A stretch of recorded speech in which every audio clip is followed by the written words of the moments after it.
So who's ready for our next story?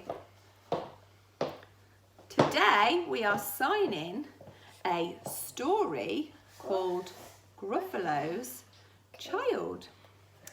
It's written by Julia Donaldson and illustrated by Axel Scheffler. You ready? Yeah. Let's go. The Gruffalo said that no Gruffalo should ever set foot in the deep, dark wood. Why not? Why not? Because if you do, the big bad mouse will be after you. I met him once, said the Gruffalo. I met him a long, long time ago. What does he look like? Tell us, Dad. Is he terribly big and terribly bad? I can't quite remember, the Gruffalo said.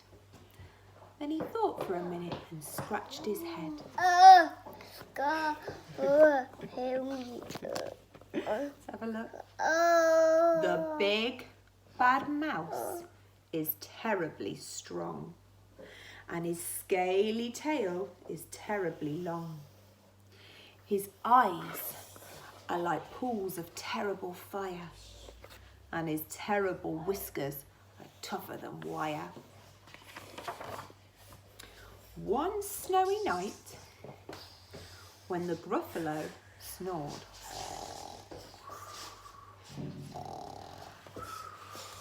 can you do it? Good boy. The Gruffalo's child was feeling bored. The Gruffalo's child was feeling brave. So she tiptoed out of the Gruffalo cave. The snow fell fast and the wind blew wild. Into the wood went the Gruffalo's child. Aha! Aho! A trail in the snow. Whose is this trail? And where does it go? A tail poked out of a log pile house. Could this be the tail of the big bad mouse? Out slid the creature. His eyes were small, and he didn't have whiskers. No, not at all. You're not the mouse. Not I, said the snake. He's down by the lake, eating Gruffalo cake. The snow fell fast and the wind blew wild. I'm not scared, said the Gruffalo's child. Mummy, can I drink it all? I didn't. Would you like a drink? Yeah. I'll get you one in a minute, yeah. Aha! Aho! Marks in the snow. Whose are these claw marks? Where do they go? Two eyes gleamed out of a treetop house.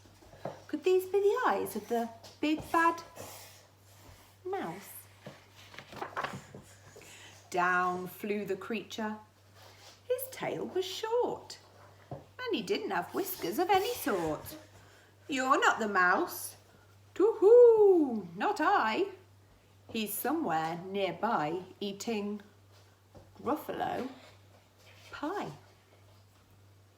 The snow fell fast and the wind blew wild.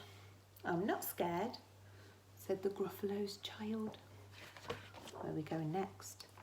Aha! Aho! A track in the snow. Whose is this track? Where does it go? Whiskers at last, and an underground house. Could this be the home of the big bad Mummy, mouse? there was the other way, Mummy. Out slunk the creature. His eyes weren't fiery. His tail wasn't scaly. His whiskers weren't wiry. You're not the mouse. Oh no, not me. He's under a tree drinking Gruffalo tea. It's all a trick, said the Gruffalo's child as she sat on a stump where the snow lay piled. Okay, what happened? Oh, is it better now? Yeah. Let me kiss it better. All better? Yeah.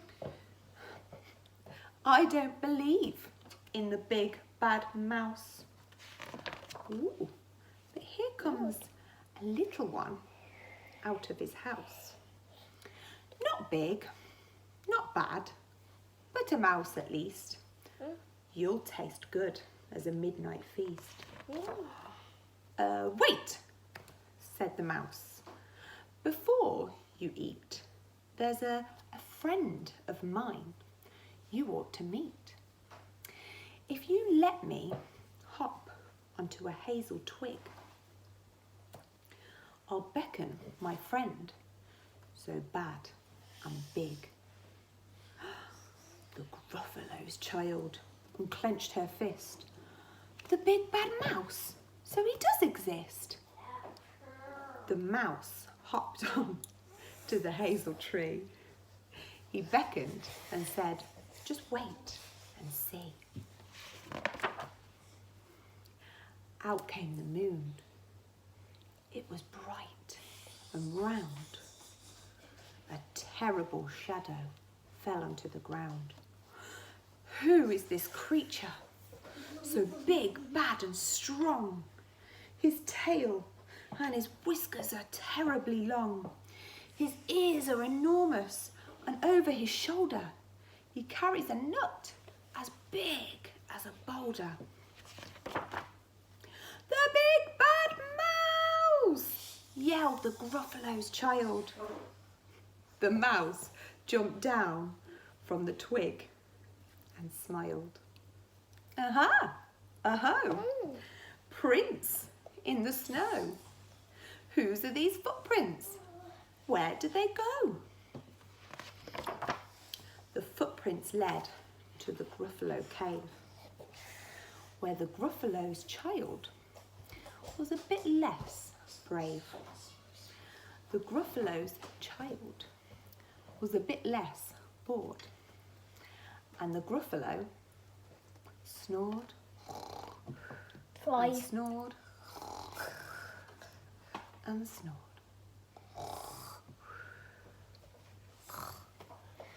What do you think? Yeah. Good. Like